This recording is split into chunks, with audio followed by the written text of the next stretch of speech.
ಇವತ್ತು ಅವೇರಹಳ್ಳಿಯಲ್ಲಿ ಒಂದು ಸ್ಮರಣಾರ್ಥಕವಾದಂಥ ಕೆಲಸವನ್ನ ಇಡೀ ಊರಿನ ಯುವಕರು ಮತ್ತು ಗ್ರಾಮಸ್ಥರು ಸೇರಿ ಮಾಡ್ತಾ ಇದ್ದಾರೆ. ನನಗೂ ಕೂಡ ಈ ಕಾರ್ಯಕ್ರಮ ಬರಬೇಕು ಅಂತ ಹೇಳಿದ್ರು. ಇವತ್ತು ರಾಜ್ಯ ಸರ್ಕಾರದಲ್ಲಿ ಬಡ್ಜೆಟ್ ಇರೋದ್ರಿಂದ ಸ್ವಲ್ಪ ತಡವಾಗಿ ನಾನು ಬಂದು ಹೇಳಿದ್ದೆ, ನಾನು 3 ಗಂಟೆ ಆಗ್ಬೋದು ನಾನು ಬರೋದಕ್ಕೆ ಅಂತ ಹೇಳಿ.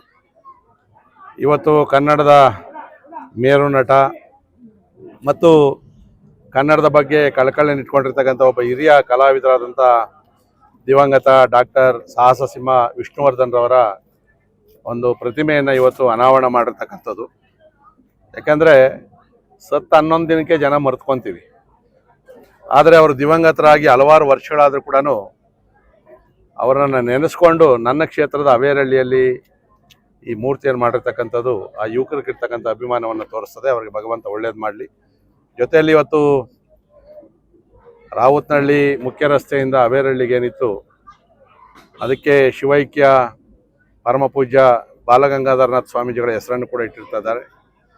ಯಾಕಂದರೆ ಸ್ವಾಮೀಜಿಗಳನ್ನು ನೆನೆಸ್ಕೊಳ್ತಕ್ಕಂಥ ಕೆಲಸ ಆಗಬೇಕು. ಯಾಕಂದರೆ ಖಾಲಿ ರಸ್ತೆ ಇರೋ ಬದಲು ಸ್ವಾಮೀಜಿಗಳಿದ್ದಾಗ ಆ ಸ್ವಾಮೀಜಿ ಯಾರು, ಅವ್ರ ಇತಿಹಾಸ ಏನು ಅಂತಕ್ಕಂಥದ್ದು. ಯಾಕಂದರೆ ಅನೇಕ ಶಾಖಾ ಮಠಗಳನ್ನು ಮಾಡಿ, ಕಾಲೇಜುಗಳನ್ನು, ವಿದ್ಯಾಭ್ಯಾಸಗಳನ್ನು, ಅನ್ನದಾಸೋಹವನ್ನು ಮಾಡ್ತಾ ಇರ್ತಕ್ಕಂಥ ಅಂಥ ಪುಣ್ಯ ಪುರುಷನನ್ನು ಸ್ಮರಿಸ್ತಕ್ಕಂಥ ಕೆಲಸವನ್ನು ಕೂಡ ಇವತ್ತು ಗ್ರಾಮಸ್ಥರು ಮಾಡಿದ್ದಾರೆ. ನಿಜಕ್ಕೂ ಕೂಡ ಭಾಳ ಸ್ತುತ್ಯಾದವರ ಕೆಲಸ. ಅವರಿಗೆ ಅಭಿನಂದನೆಗಳನ್ನು ಸಲ್ಲಿಸ್ತಾ ಇದ್ದೀನಿ.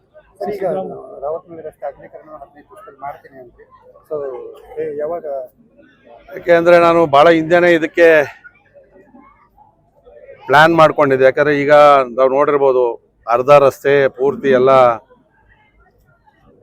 ದೊಡ್ಡ ದೊಡ್ಡ ಟ್ರಕ್ಗಳು ಬಂದು ಗೌಡಹಳ್ಳಿವರೆಗೂ ರಸ್ತೆಗಳು ಜಾಮ್ ಆಗ್ತಾ ಇರ್ತಕ್ಕಂಥದ್ದು ನೋಡ್ತಾ ಇದ್ವಿ. ಮತ್ತು ಸಾಕಷ್ಟು ಇಲ್ಲಿ ಬೆಳವಣಿಗೆಗಳು ಕೂಡ ಆಗ್ತಾ ಇದೆ. ಲೇಔಟ್ಗಳಾಗಿದೆ, ಬೇರೆ ಬೇರೆ ಡೆವಲಪ್ಮೆಂಟ್ಸ್ ಆಗ್ತಾ ಇರೋದ್ರಿಂದ ರಸ್ತೆ ಅಗಲೀಕರಣ ಆಗ್ತಕ್ಕಂಥ ಅವಶ್ಯಕತೆ ಇದೆ.